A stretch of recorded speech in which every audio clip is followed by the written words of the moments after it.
Hey, what's going on, guys? Update on the Chevy Suburban. If you've been following the other videos, I had the gas leak and, kind of tracked it down. And this is the part I was telling you guys about. You see how there's a gap like in there and this thing is loose? This is the rubber part that goes around it and then goes over the purge valve. See that? And then, but if it still fit loose, I end up picking up a one from the junkyard. This looks like it's in pretty good shape, but if it's bad, I might just order a new one. But it seems like the leak is coming because it's too loose. We're gonna take it out first. We're gonna unplug this right here. Just squeeze on this, lift it up. And then I believe this, let me see this plastic clip. Okay. See this plastic clip? I think if you press it to the side, you could pull this straight up. You see. Let me put this down. But you see that? You got to push this in like this, and the clip come out like that. And then you pull it up. Let me put this camera down for a minute because I don't want to break nothing.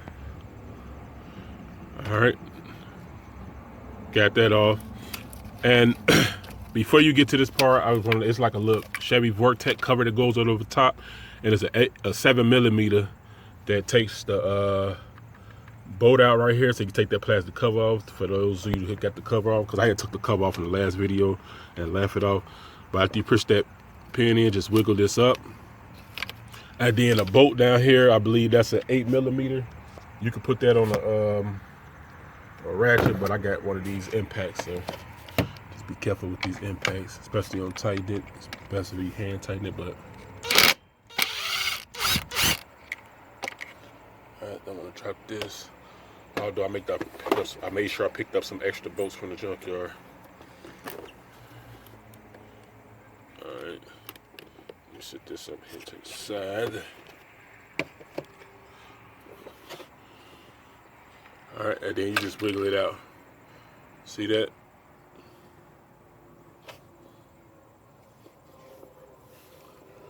Alright. Now let me show you what I rigged up. Well, I didn't rig it up. Well, I did, but let me show you. Just the way GM should have did it from factory. I found the old washer, and I'm gonna put it on here and go around the purge valve and then mount it on there, and it should make it fit tight. And I mean, this is rigged up, but I think GM should have came out the factory line. They wouldn't have had this problem. All right, guys. Now you see how that rubber part hooks around there, comes around here. Then I got the washer part on top. So that's how I'm gonna do that. Then I'm gonna seat that. Oh yeah, and if you in a junkyard, a lot of these parts the same, but just make sure you get one off try to get one off the right year, and for a flex fuel vehicle, because some of these are regular gas, then some of them take flex fuel. So this one take flex fuel too. So it's a difference on the part, especially with the fuel regulator.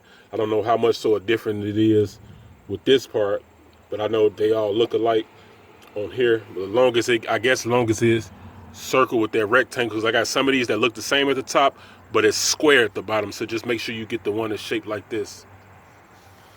So let me put this at the bottom. You basically just push that in. It's gonna fit loose. That's how it does from factory, but when you put that bolt back in there, it should change everything. So I'm gonna put one of these bolts back that I got from the took out with this at the junkyard. All right, guys. Now that I got that seated in there with that washer, should have picked up some new washers, but it ain't like it's a ground or anything. But that's what I had in the house, well, in the storage or whatever. You put that in there right there and just hand start it, twisting it because you don't want to strip it. I just put it in there, put the wrench on it, and strip it out. So just hand tighten it all the way down first, as much as you can, and then you tighten it up right here, 8mm. Over tighten it to strip it, but make sure it's tight enough. And voila, look at that. Look at that. You can't move that at all. And that's how GM should have done it from factory. That's how they should have done it from factory. I can't believe they did that. It came loose like that. So let me plug this back up. Let me plug this back up. Plug that in there. Make sure that's plugged in.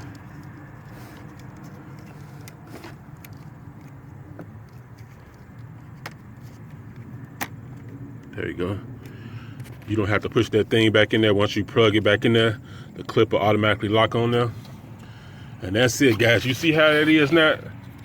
See how tight that is? Like that. Remember how loose the whole thing was wobbly when I first put it in there and took it out? And I don't see why they couldn't have did that in the first place. Why couldn't they did that in the first place? That's ridiculous.